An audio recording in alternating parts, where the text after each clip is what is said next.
Welcome back, everybody. It's time once again for another episode of Health Talks. Dr. Trinh, the one show, the only show that maybe shows you the way to a happier, healthier future. Looking at all the different aspects of health today: mental health, physical health, emotional health. With the man who's usually healthy and up and with here, but this morning, Dr. Trinh, he's a no-show this morning here, so we're doing it without him. Well, hopefully he'll join us in a few moments. And while we are, let's bring in our guest. I'm going to let him pronounce his name so I don't mispronounce it, but he's a doctor who's written a fascinating book. Welcome, doctor. Give us your name and your background. Thank you, Paul. My name is Parag Bharadway. I'm a hospice and palliative medicine physician. A hospice, and what was the other part of it? A hospice and something physician? Palliative medicine. Palliative. That we're going to talk a lot about palliative. That's a word an old Greek word to make you. What is it? Sort of means to take comfort and care and concern. I think the technical meaning is to cover.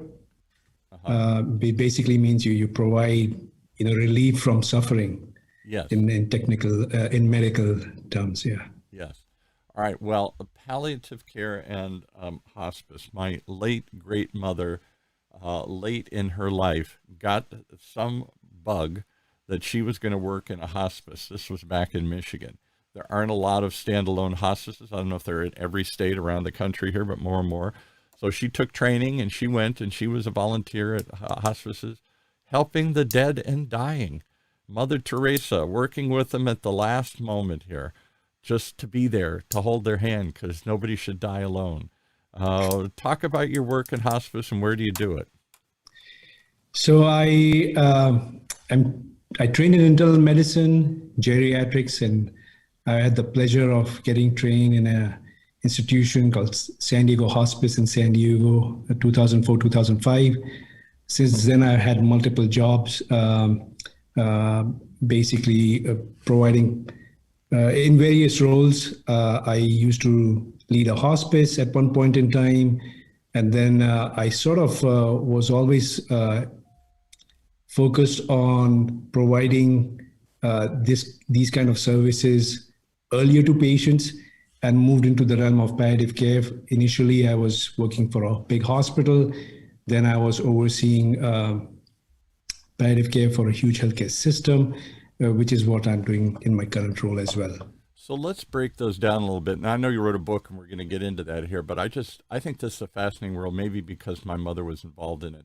But I don't know that most Americans, if I went outside the building here and asked most Americans what is palliative care and what is even hospice, that they would have much of a real understanding. So I'll start with what I understand, and you fill in the blanks. Sure. Hospice is that end-of-life care when somebody has made a determination, I guess a physician, that you are in a terminal stage of your life. There is nothing else you can do. So they stop treating you. In fact, I think if you move into hospice, I remember my aunt passed away a couple of years ago and moved into a hospice program. At that moment, the doctors couldn't see her, wouldn't see her. Medicare isn't going to compensate you anymore. But a new team steps in to kind of just comfort and assist you and help you. There's Medicare will pay for, I don't know, breathing machines or other sorts of devices, whatever you need at that last stage in life. But they stop treating you. Is that correct? Is that the definition of hospice when end of life is imminent or there's nothing else to be done? I think you have it mostly down. A few things, if I might add. Yeah, please. Typically, it's for patients who have a prognosis or expected lifespan of 6 months or less. Okay. And along with that, in our field, we never like to say we stop treating. It's just that the focus of treatment changes. So while, say, for example, if a patient had cancer and was being treated by chemotherapy or other modalities, typically those things would stop for patients. But then, there's a huge focus on making sure the patient is treated to alleviate the physical symptoms. And typically in hospice, it's a team effort, not just from the point of view of making the patient physically comfortable, but also addressing their psychosocial and emotional and spiritual needs. Right. And it's a great support not only for the patients, but also their families. Now, I do want to mention that patients can live longer than 6 months on hospice as long as they qualify. Right. I don't want to get too technical, but there are some hospices that will actually even provide what is typically considered aggressive care. When you look at the concept of hospice, when I trained, we were taking care of patients on ventilators. We were taking care of patients who were actually still getting some form of chemotherapy, not to cure, but to palliate. Right. To alleviate the suffering. Exactly. And so you've, at some point in time, this is a difficult decision for the physicians and it's not just made by them, it's in consultant with the patient and the family and everybody here. We can't do anything more. This is it. We've done everything we can. So rather than just have you go home, we're going to now kick in a new team to support you. Maybe we will give you different drugs to help compensate for the pain, or we'll come up with other spiritual teams and, really, this is it. So what do you need to ride out this last phase in life? Are there actual in Michigan, where my mother did this, there were actually, and I don't know if they were funded by the state or the county or private individuals, but there were actually hospice facilities that you could move into, because not everybody, you can't do this in a hospital. The hospital won't let you sit there and die. You typically do this at home, but that's not always convenient or what everybody wants. Usually you want to be home. But are there hospice facilities that you can do? And if so, how and where, and how does that all work? Yeah, so there are very few inpatient hospice facilities that are freestanding across the country. So I think they're more so on the East Coast that I'm aware of. Michigan, they had a bunch of them. I don't know why Michigan, but yeah. Yeah. So I think in our region right here, we probably don't have one. And I thought that's a shame, because not everybody has a home to go home to. You're alone. What she found, obviously the people in this facility, they had nobody. A shocking number of people have nobody at the end. Everybody they've known they didn't have a family, or their family has died, or they're estranged from their family, or for whatever reason. But there's an awful lot of seniors holed up alone who are going to die alone. Talk about that. That's an awful thought. Yeah, you're absolutely right. Having said that, there are hospices that figure out ways how to provide that level of care to patients. I've actually at times seen hospices raise funds to provide room and boarding to patients. And typically, hospice is usually provided at home. So if patients find their way into a nursing home or assisted living, hospice is able to come and provide them the care there. Most Americans would like to die at home, basically is what we learned when studies were held and surveys were conducted. So the whole focus is to be able to provide that level of care and support to patients and their families at home.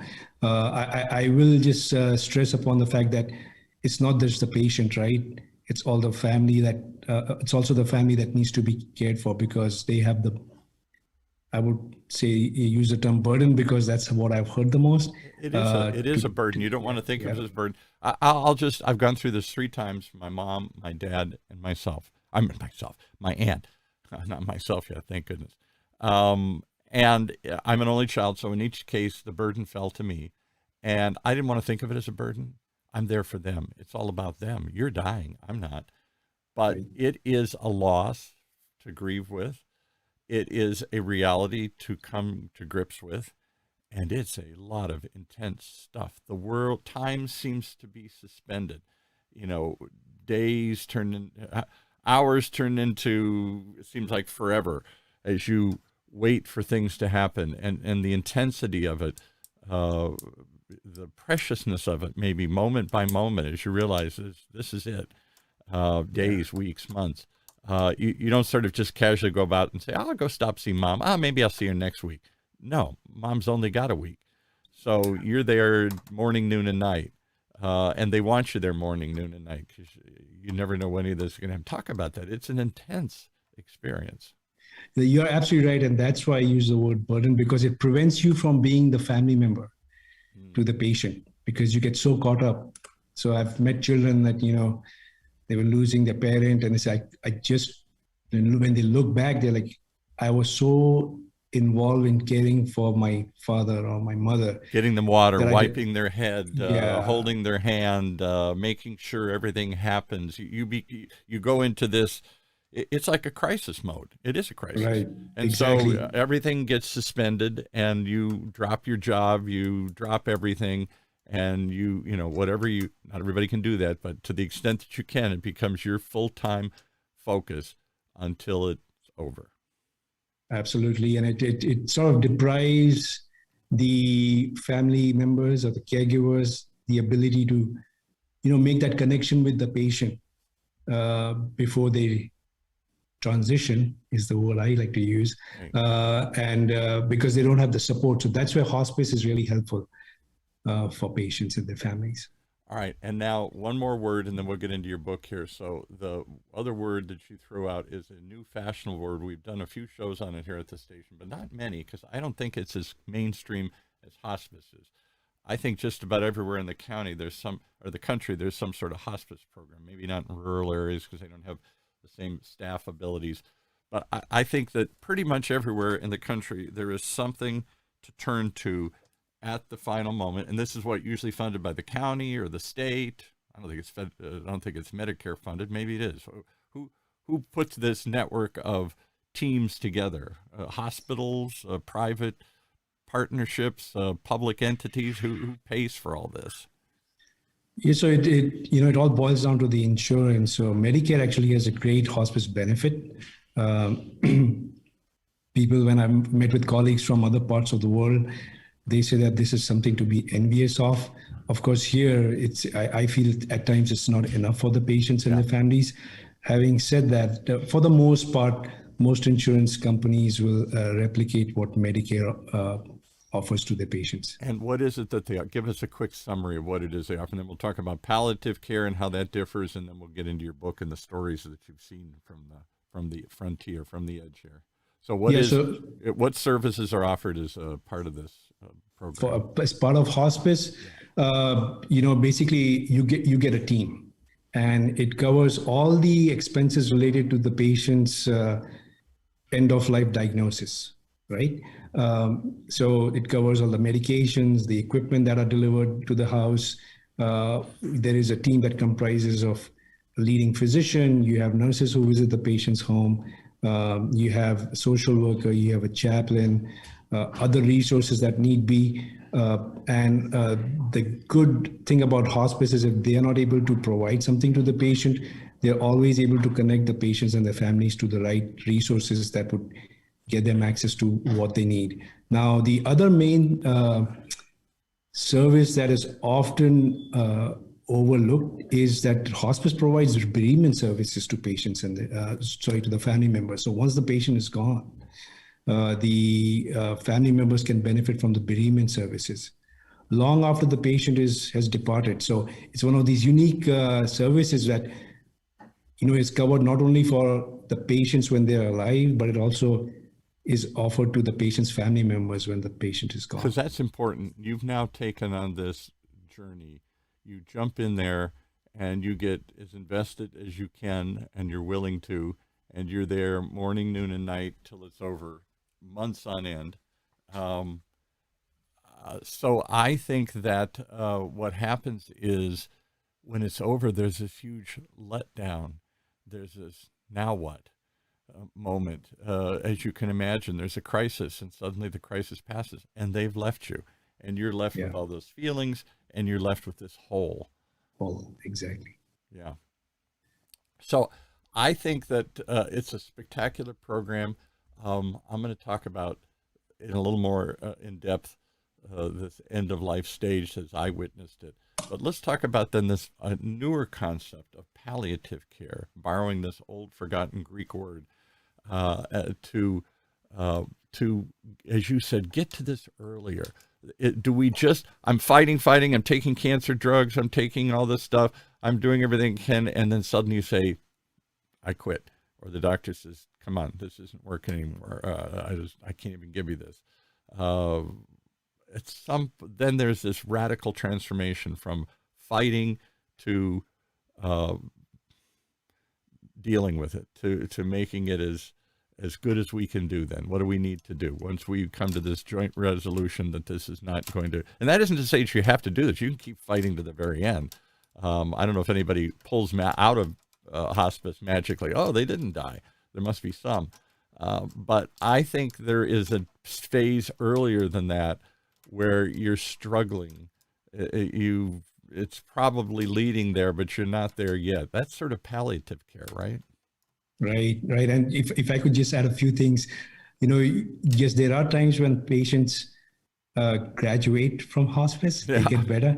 And there are often times when patients live a lot longer than expected. There is something to be said when patients are able to be comfortable. And, in my experience, that extends their lives. And there are studies coming out now that are showing that, if you manage certain aspects of the patient's being, not just focus on the disease, you actually are able to extend their life. So just by feeling better and not panicking and having some comfort can give you a certain extension to your life. Just the mere fact you still got cancer or you still got a heart problem, but you don't panic and fear, and you come to accept and deal with this and have support. That in itself doesn't just make you feel better, it might actually make you live longer. Exactly. And then you brought up a very interesting concept. You said, you're in this one mode where you're fighting, and then you switch to this other mode where, now you're accepting what your eventuality is. And I think that's where palliative care comes in. It doesn't have to be either or. You can be pursuing cure and you can be ensuring that the patients are comfortable. So that has been a big focus of my career. I've been very lucky. I took care of heart transplant patients before they got a heart transplant. I took care of bone marrow transplant patients while they were going through curative treatments, because I believe that we need to get away from this thought process of, well, if patients are pursuing cure, then they cannot be kept comfortable. Yes, right. Why is that? That's really it. So I know this is, you're in chemo and you're losing your hair and you're weak and everything else, but just go through it because we're bombarding this thing. We're trying to kill it. You're struggling to breathe. Your heart is failing you, but fight. And then all of a sudden they say, don't fight anymore. Or either you do or they do, or both of you do. This is it. And so there's this dramatic shift quickly. I'll give you a perfect example of this, a really bad example of this. So my aunt, my mother's, these people have all since died, but my late mother had a sister who never married. So when my mother and dad, she moved out to be with them, not knowing that they'd precede her in death. And so it was out in Palm Springs. And so I suddenly got to take care of her. And I willingly did so. She was a great lady. But I got to go through this 3 times instead of 2 times. And so she had a very rare form of cancer called Waldenstrom's. It was a blood cancer disease, one of these orphan diseases. There's not enough people have it, so there's not much drugs or research. And they would give her this Procrit shot to artificially force her blood to make red blood cells. Horrible thing, hard on the body, can't do it forever, works less and less over time. And finally one day, now she went to some cancer specialist doctor who was great, kept her alive. She was only supposed to live 5 years. She lived 20 years, so she exceeded everybody's expectation. In fact, she outlived original doctor who gave her the diagnosis. He died before she did. So all of these things happened. Now here's the bad news. So she was a fighter. She was never given up, never given in.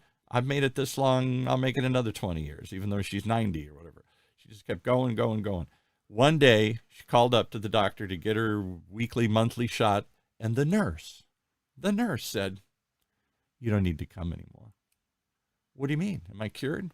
"No, doctor says not doing any good anymore. Thanks. See ya."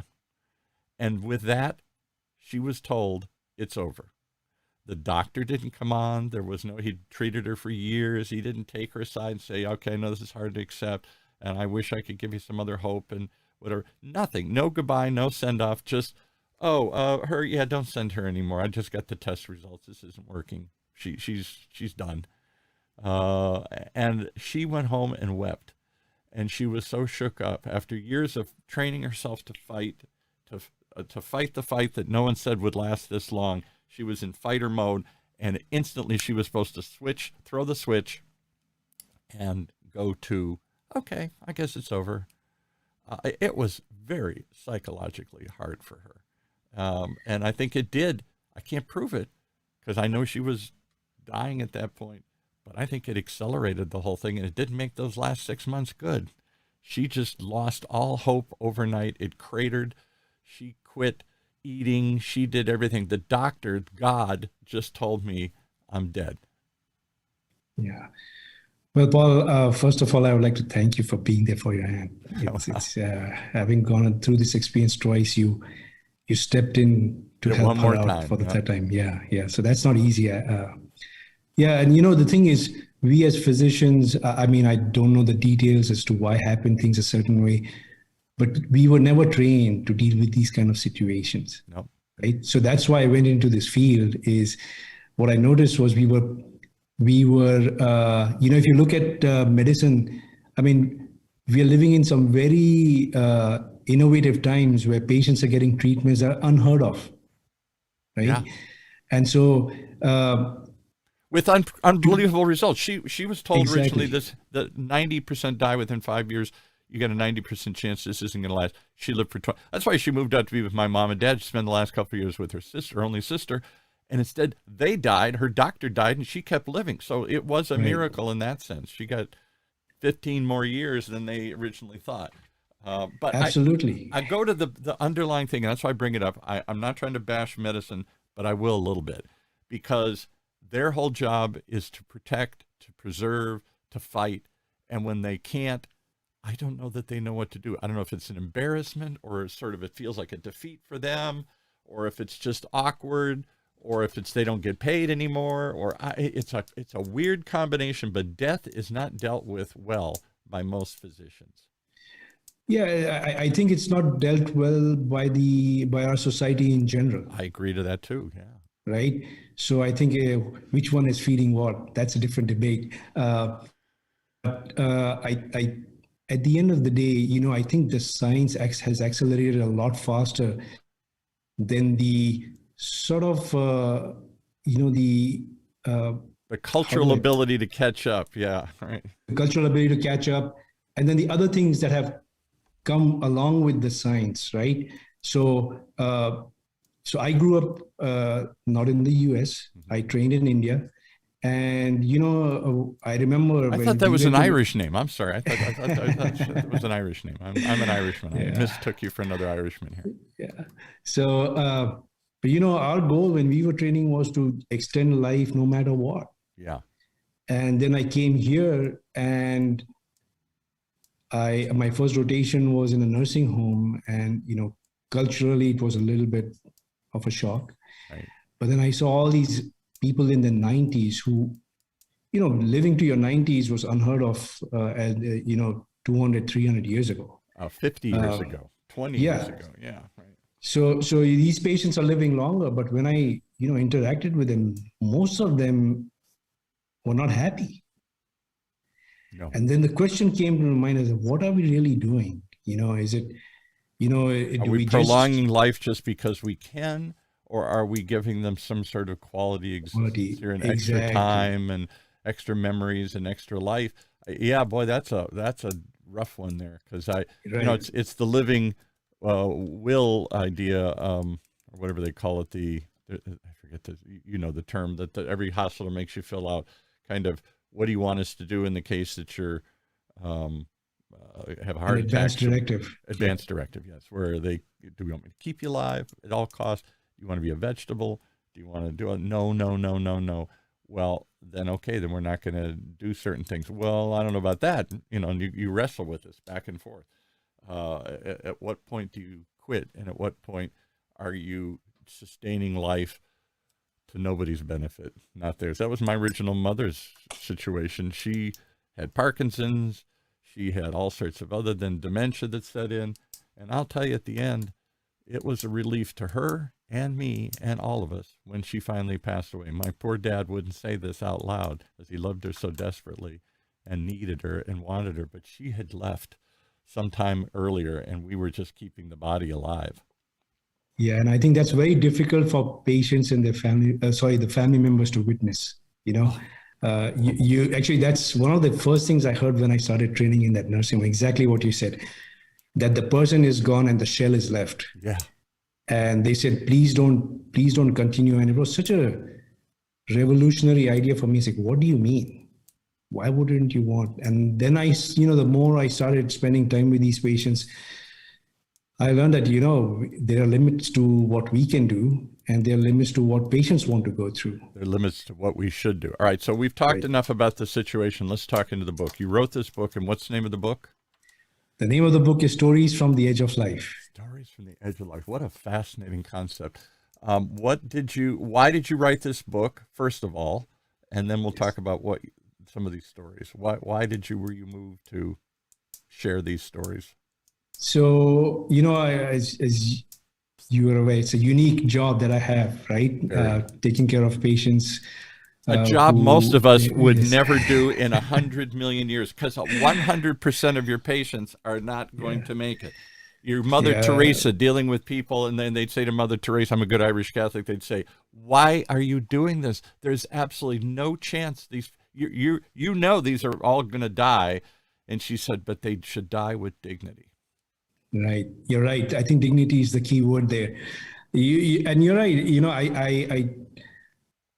When I was training, I was running away from these kind of situations with patients. Every and so doctor were my colleagues. does. And I was like, if we went into medicine to help people, these are exactly the people who need our help more than anybody else. Right. And that's what drew me into the field. But then, it's not all gloomy. Palliative care has been very rewarding. I take care of patients who get cured and who, live their lives 10, 15, 20 years.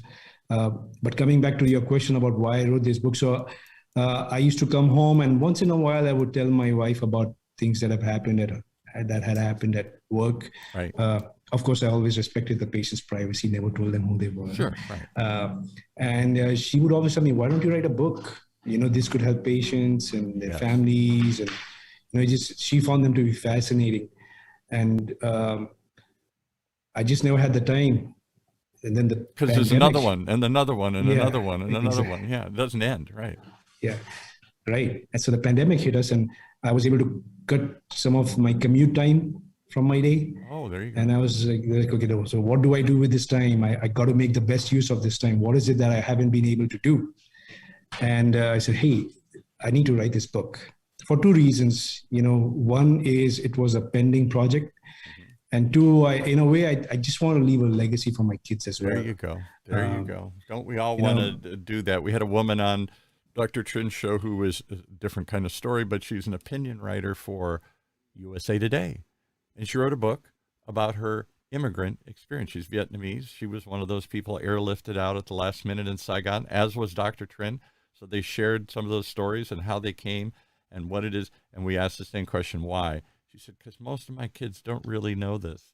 And my grandkids certainly don't or won't. Somebody has to tell this story, leave it behind. Yeah. Yeah, and the stories will mean will have a different meaning to different people at different times of their lives, So the same story can have a different meaning. So I mean, my kids might have heard some of them from me, but I think as they move along with their lives, it will have a different meaning, and my personal takeaway from the various stories that are in this book. And also the last reason for writing this book, most important, is I founded a nonprofit to help educate clinicians around the world about palliative care and its principles. It's called Palliative Care Network. So all the proceeds from this book go to that endeavor. Well, I should endeavor to correct my earlier thing. It was my mistake. Dr. Trinh was never going to be here this morning. I did get an email from him. I forgot all about this. I'm sorry. He's in Quantico, Virginia. His son is graduating from boot camp, or was it boot camp, or is the next induction into the next level? But he's back in Virginia celebrating with his son. So he sends his condolences. He's tuning in this morning. So I apologize for my misstep this morning. I could do so many shows, I missed that one. But let's go back congratulations, congratulations to him and his son. Yeah, really. Well, that's a whole nother deal. I mean, Dr. Trinh, one of the things he did, I think we'll go down a rabbit hole for a second. Here he's an immigrant. He comes here, and like so many immigrants, he felt, thank you for America. I feel an obligation to serve. So he joined the Marines when he was 18. He didn't have to join the Marines. I never joined the Marines. I'm a good American, but let somebody else do that. But so many immigrants, I think, are so moved by what they have in coming. I don't know if you felt that way, others, but he felt the need to serve. So now his kid grows up in affluent Orange County. He's a doctor. You know, this kid doesn't know Vietnam from a hole in the map here, whatever. I don't think. You know, there's no real. They're Americanized as everybody else here, and video games and skateboards and everything. But he hears the story of Dr. Trin's struggle to get here and his family struggle to get here, and his feeling, I got to give something back. And his son, much to his, I think, happiness, but shock, after he graduates from UC Santa Barbara, it's not like he didn't have other options, says, I think I'm going to do what you did, Dad. I'm going to put a couple of years service in. I'm like, wow, okay. So there is anybody who says immigrants are the problem ain't looking at the reality of it. Immigrants are what make this country great and keep it alive, in my opinion. But anyway, so much for my little political rant this morning here. No, I will, if I might just second that, America is a great country. I'm an immigrant myself. I came to this country to practice the best medicine possible. And that's what drew me to hospice and palliative care, because I think that allows us to bring back that human and humane element back to medicine. That is missing out of what should we call it? Assembly line medicine. Next, you got 5 minutes. Next, you know, it's all I can do. Time's up. Next. There is an assembly line that we've turned so much of medicine into, and I know we do it to save costs and et cetera, but the real cost of it is that human connection. I don't have any human connection with the doctor anymore. I just go to a clinic and somebody sees me and I'm in there for 5 minutes and I get my pill or I get my diagnosis and somebody else comes in. There isn't an ongoing level of concern, care, connection too many times anymore here, I'm sorry to say. So that's I think, as a society, what I've noticed is we things become a priority when we go through them as a personal experience. So, yes. Oh, wow. End of life is one of those things nobody wants to talk about, nobody wants to think about. But when you're there, you're like, I just had a friend the other day, he's like, what support do we have? We're feeling lost for the last 6 months. You nailed it right there. I don't want to, I'm a good baby boomer. I'm still dressed like I'm in college. I'm still wearing my college sweatshirt here and my cap from UCI. You think I'm still 25 or 35 and I'm 65. But I can tell you from personal experience, I was not ready for it. I didn't want to hear about it. I didn't want to think about it. And each time I was thrust into this role, screaming, kicking and screaming. And I'll just give you a quick little evolution because we really got to get some of your stories in here too. Sure. So I'm sorry to just tell my stories here. But so my mother was the first one to pass away. And we were actually pretty grateful it was over. But I couldn't be there when she died. I left the room, made some excuse. I'm going to go lay down for a while. And she took that moment to die because I think she knew I couldn't stand to watch this happen. And my wife says, that's horrible. You got to be there. Hold their hand as they're dying. I said, oh, how barbaric. I don't want to see this. I don't want to be there. I can't. So when my dad finally passes away a couple of years after that, I made an effort to be there. And it was a big difference. And finally, my aunt, by this time, I'm more comfortable with it. And so she's in a nursing facility. And I race out. They tell me time's up. She's going to die within a couple hours. I get in her car. I race to Palm Desert. I'm there, and I get there like half hour before she dies, and I'm holding. No, she's in a coma all day, and so I'm sitting there saying to myself, and she's this isn't a violent death. Some go through a violent, gasping for air and stuff. She's just peacefully passing away, and it was so beautiful. I hate that it's so weird to think, but it was almost like she could hear angel music and stuff. It was very beautiful, and I'm saying to the nurse, my aunt is from the Midwest. She's a good lady, but I never heard her say the words, I love you. They just don't do that. You don't have to say that. We don't say that kind of mushy stuff here. And I said, I wish one time I could just hear her say, I love you. And she hadn't talked all day. This is like out of a movie. And all of a sudden she starts mumbling. And they go, oh my God, she's trying to say something. I lean down, yes, what is it? What's your final words? What are you going to say? And she says, I love you. And with that, she dies. Wow. And I thought, oh my God, I get teared up. I had to wait my whole life at the final section. She cut it pretty close there. But to be there at that moment, and now here's the shocker. So when I was there, the nurse looked up and she said, well, your mother must have really loved you. I said, this is my aunt. She said, your aunt? She said, why are you here? I said, because somebody's got to be here, and I loved her. And she said, nobody comes. That's why we're here. You're in a nursing facility. We usually just phone it in. They're gone. People cry for 5 minutes, and they go on with their life. Baby boomers, our modern society tells you it's awful. You don't want to be there when they die. And we don't bury them. We don't go through any big ceremonies anymore. They're just gone. What happened to Aunt Susie, or my Aunt Florence? She's gone. We lost her. Where did she go? We can't even see the word dead. It is. I think it is the last taboo subject in a world where we can talk about anything, and often do in great detail. We cannot face, talk about, or be at the point of death. What do you think of that? That's my personal takeaway, having been there 3 times. No, you're absolutely right. I think if there's one reality that nobody can escape, it's death. Yeah. And that's the one thing, it's guaranteed. And it's the one thing we're not prepared for. We don't want to talk about. I tried to talk about it with my friends. They didn't want to be there. Nobody wanted to come to a funeral. They're barbaric. I hate funerals. I feel sorry for you, but life goes on. We are so in this Peter Pan generation. We're never going to get old. We're never going to die. And we don't want to be negative, and everything's positive and happy talk. So when something inescapable like death faces us, we as a society don't know how to deal with it, and don't deal with it very well.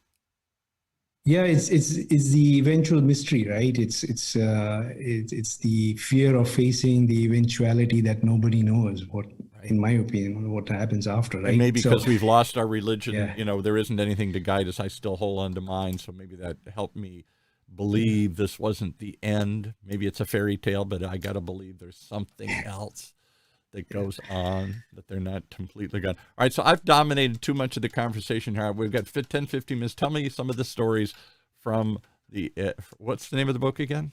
Stories from the Edge of Life. Stories from the Edge of Life. All right, give us a couple stories from the edge of life here. Yeah, and before I do that, I'll just go back to your story. Right? I'm telling my story. With your aunt. And that is, these are profound experiences which have profound impacts, which have a profound impact after the patient is gone. Like you were able to hear those 3 words from your aunt, and we're still talking about it, right? Forever. And so I'll forever remember it. It moved me. It turned out to be a beautiful experience, and I still shake my head and see people say, beautiful, she died. No, it was hard and it was awful, but there was a piece to it. There was something about it that I'm glad I experienced it, as awful as it was. Wouldn't want to do it every day, but if you got to die, this is the way to do it. Right. And that's what we try to do, is ensure that the patients are comfortable enough that they can spend valuable time with their family members, and the family members get to spend valuable time with them. If you got to die, this is the way to do it. Right. Exactly. Yeah. So coming to my book, I'll start off with some of the stories that have made a profound impact on me personally. Okay. The first one, actually, first or second one in the book is an experience I had when I was a resident. Okay. And I was asked to come and see this patient in the ICU. He was involved in a motor vehicle accident. He was in an 18-wheeler that had a head-on collision with another one on the freeway. And long story short, his wife was called, and his wife lived in the other part of the earth. Far away. Was far away, exactly the opposite side of our planet from where we live, and was informed that, hey, we just we are calling you to convey our condolences. There's been this very bad accident. No survivors. Oh. And she was newly married. She'd just been married for 3 months. Wow. Husband had come to the US. And I mean, just pause for a moment and think if you were in her shoes and you got this kind of news. You know, everybody's tuning out and shaking their, we're all covering our ears. Yeah. No, no, no, no, no. I don't want to hear this. I don't want to think about this. Yeah, right. Yeah. And she said, well, I appreciate you calling me, but I'll tell you what, there's only going to be one survivor of this accident, and that's going to be my husband. She wouldn't accept it. If somebody's going to make, I'm telling you, they're not all dead. Okay. Yeah, she said, they're not all dead. Only one person is going to survive, and that's going to be my husband. And guess what? She was right. She knew. Yeah, she was right. And I actually had the privilege of meeting her. And she was a very unique person. She was able to, actually, when I first met her, I told her I don't think I was being gentle, Yeah. as a physician. I know you want to believe this, but come on, lady, he's dead. Yeah, and he was in such bad shape. When I met her for the first time, she stood there with a grin on her face. And I thought she didn't know what was going on. Yeah, right. And so I said, hey, I don't want this to come as a shock. Oh, you're right. Is she in denial? So I took her to the side. I said, hey, let me just tell you what's going on. She knew everything that was going on. And her husband was on life support, ventilator. And, rather than telling her that, look, I don't think he's going to make it, I told her, I don't think he's going to ever come off the ventilator. Yeah, right. And she said, he's going to be off it by tomorrow morning. You're like, and I was like, lady, I know you want to believe, but come on, wake up. Come on. Yeah. Look, he's in a head-on collision. This is right. I've been doing this forever. You don't make it out of this. Yeah. Yeah, and guess what? When I came into work next morning, and I went into his room, he was off the ventilator. And I don't know how she was able to we would say something to her and she would most of the time just say the opposite and say, just wait for 12 hours and you'll see this happen. And it was just fascinating to me. I've never met a person like that, but she was able to sort of predict the future 12 hours or so in advance. This untrained woman could see what the smart people in the room couldn't see here. Exactly. So that was a very fascinating experience I had. I still actually keep in touch with that family. Do you ever, this is going to really sound weird, but we had somebody come on the show a while ago who was a coroner. And she wrote about how she sees like ghosts and stuff. And everybody says, I know. She said, I think you all think I'm crazy. But she said, I know a lot of coroners. We think when they die, they sort of hang around for a while or something. And she could say, I could sort of sense them in the room or hear them in the room or whatever. And I'm like, oh, come on, lady. Now you're getting way out there. But I don't know what that, you all are in the frontier. You are at that, if we believe there is something after, and I do, I don't know what it is, but I can't accept that this is all there is. Maybe that's just the fairy tale I've told myself. But having said that, have you had any experiences where somehow they do die and you still feel them or hear them or see them? Or am I just, I've never had that in my life. I don't know, but you're out at the frontier, not me. Not personally. I mean, I'm very objective. Yeah, me too. Right. Because it's easy to get sucked into different things, but I respect everything that I'm told by patients and their families. Do people tell you? My wife, after her mother died, said she came and talked to me. Or people will say, I woke up in the middle of the night and I was dreaming of my mother, and then somebody calls me and says, your mother just died. Why was I dreaming of my mother? Why she was talking to me in my dreams or something here? Like, and all these weird things, and you're like, ooh, this is the Twilight Zone. I don't know. It's hard to believe any of this stuff here. But. Yeah, actually, when you say Twilight Zone, you're right. I always I really believe truth is stranger than fiction. I've seen it happen so many times. So like with your aunt, right? A lot of times family members and patients have said, I'm waiting for XYZ person. And once that person comes, they make the transition.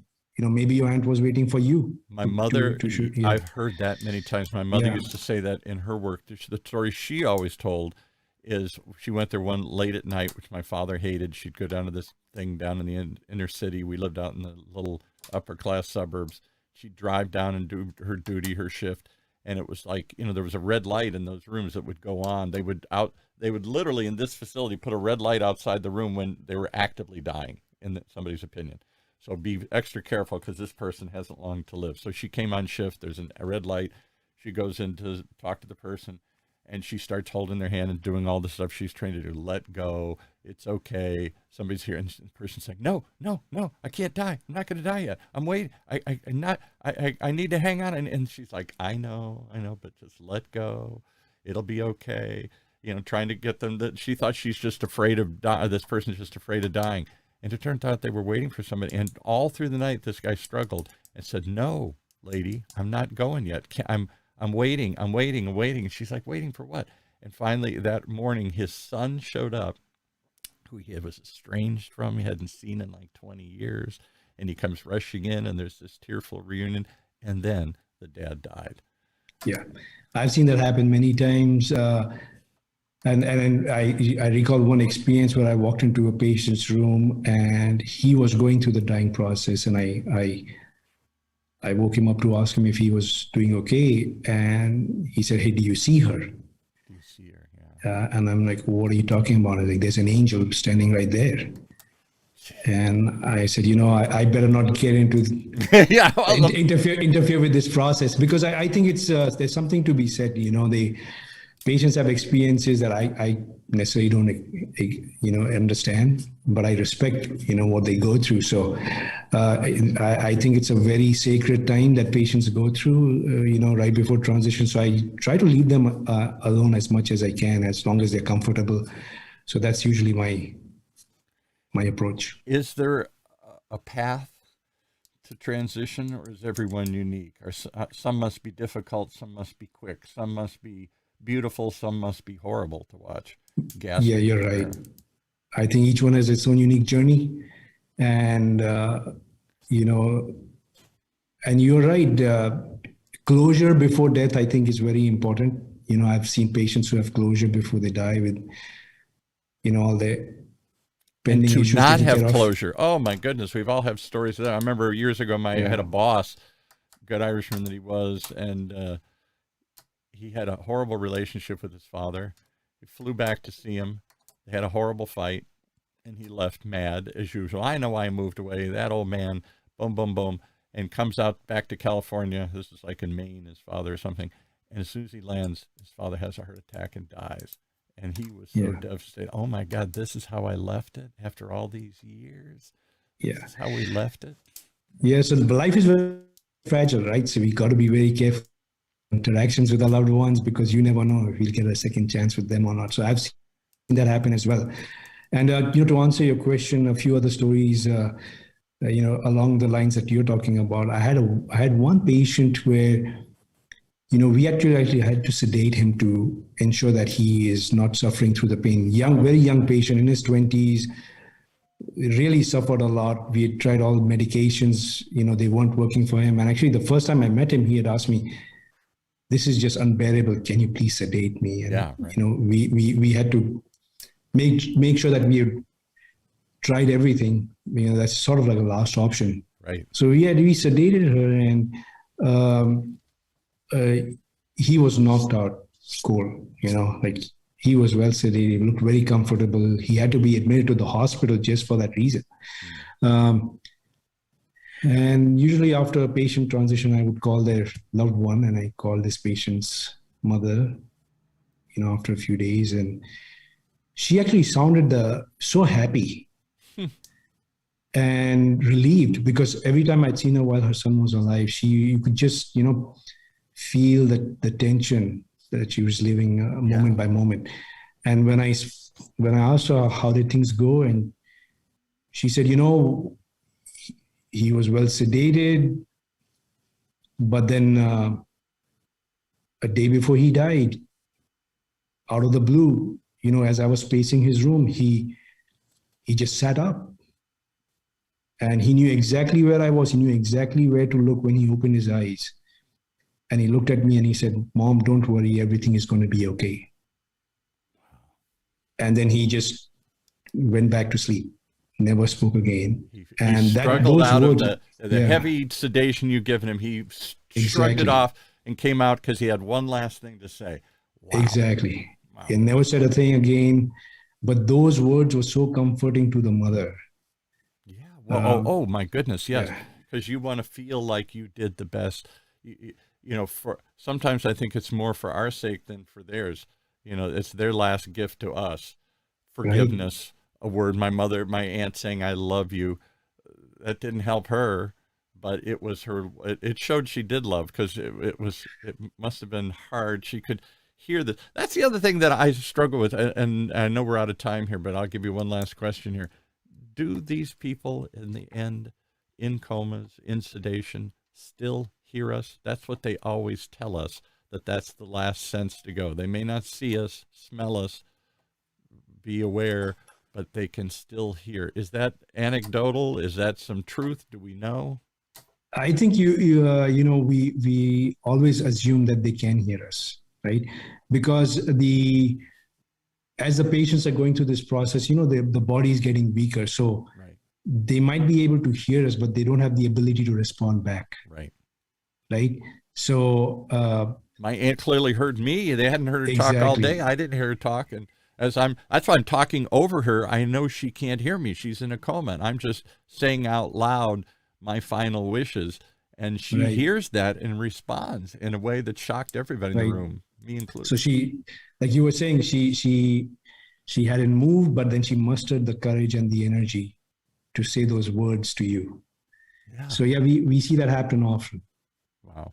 Well, I hope people often pick up this book. How do they get it? Where do they get it? And it's on Amazon. Give us the title again. Amazon. So if they haven't picked it up already, here it's what's the name Stories of the book? from the Edge of Life. Stories from the Edge of Life. I would love to see a copy and get a copy. I'll have to buy one or whatever. I'm not trying to get a free one, but I'm very moved by this subject, having experienced it a couple of times, and started, like most Americans, I don't want to be there. I don't want to hear about it. I don't want to handle it. It's awful. It's horrible. Faster it's over, for me, the better, and for them. And somewhere along the way, I began to see this isn't good. You're all there for the birth of a child and how excited you are. Why are few of us there for the death of a loved one? And why is it I know it's difficult, but in that difficulty, there are magic moments for all of us. Maybe it's a final word. Maybe it's a final forgiveness. Maybe it's a final thought. Maybe it's just knowing that you're there for them and holding their hand as they got to be scared going through this. Whatever it is, it's an experience that we run from, and we shouldn't. Absolutely. And I think the more we embrace it, the more we will appreciate life in general. Yeah. And I actually had one patient who was on hospice, and he told me he was having the time of his life because now all his family members, all his friends that he hadn't met for years, they were all coming. And he said, every day is a party for me. Wow. And he was just so happy. So, it's the way we approach things that make a huge difference in life overall. Well, thank you for the work you do. We thank our veterans. You're a veteran from a different fight. And I thank you for being there on the front lines when few of us will, or what we've somehow, particularly in Western society, I don't know if in India as much, but we have taken this whole transition, this whole palliative end of life process and outsourced it. We ship them somewhere. You handle it and call me when it's over. Thank you for taking care of them, but I don't want to, I'm not going to. And I think that's wrong. I think there's got to be more involvement in everybody. I'm glad you're there. Not everybody has the opportunity to the ability. We work. It's difficult. It's emotional. I get 1,000 reasons why we run from that. That doesn't mean it's right. Yeah, it is a reality that we can't run away from. And I think the more we are comfortable embracing it, the better off we will be as a society. For them and for us. Yes. All right. Thank you once again. I hope you will come back again, because I don't feel like we gave you full. I'm sure you got a lot more stories than mine. You just moved me to tell all my stories, as often happens on this show.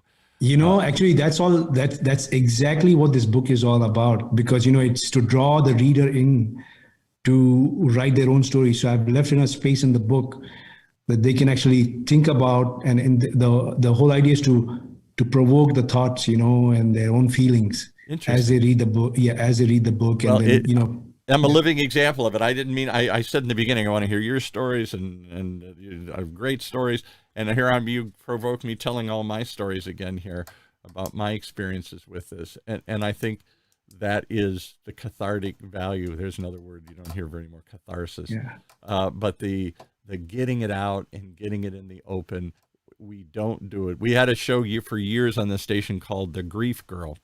I'm sorry to say she has since passed away, but she dealt with grief. She was a grief counselor. And she said, grief, and particularly grief over dying, are the last taboo topics. We can talk about anything. Everybody's coming forward with whatever, and we're all shocked. Oh my goodness, Bruce Jenner isn't a man. He always wanted to be a woman. And, we transition. And good. I'm glad this stuff comes out, as uncomfortable and difficult as it is. But nobody talks about dying. Ooh, boy, I don't want to be there. I don't want to hear it. That's a taboo. I'm not going to talk about it. Positive, happy thoughts only. Yeah. No, Paul, actually, I would like to thank you again for the opportunity and also sharing your story, because I think it's better coming from you than from me, because you live the experience, right, of being a caregiver. I'm not there yet. At some point, I will be. So I appreciate you sharing that. I appreciate your time, and I'll be more than happy to come again. I'll talk to Dr. Trinh when he's here, because I'd love to hear his perspective on this too.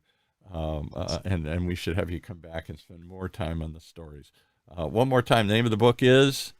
Stories from the Edge of Life. Stories from the Edge of Life. Thank you so much for sharing those stories with us here this morning. Thank you. On and Health thanks Talks. to our veterans. Yep. Yeah, right. Exactly.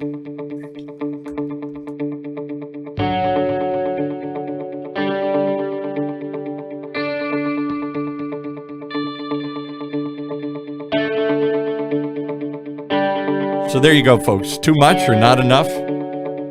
I hope it provokes you to tell your own stories and think about your own health, including the health at the last moment of your life, for you and for them. Right here on Health Talks, where we talk about it all. Join us next week as Dr. Trinh joins us. We have some more Health Talks right here in Orange County's only community radio station, OC Talk Radio.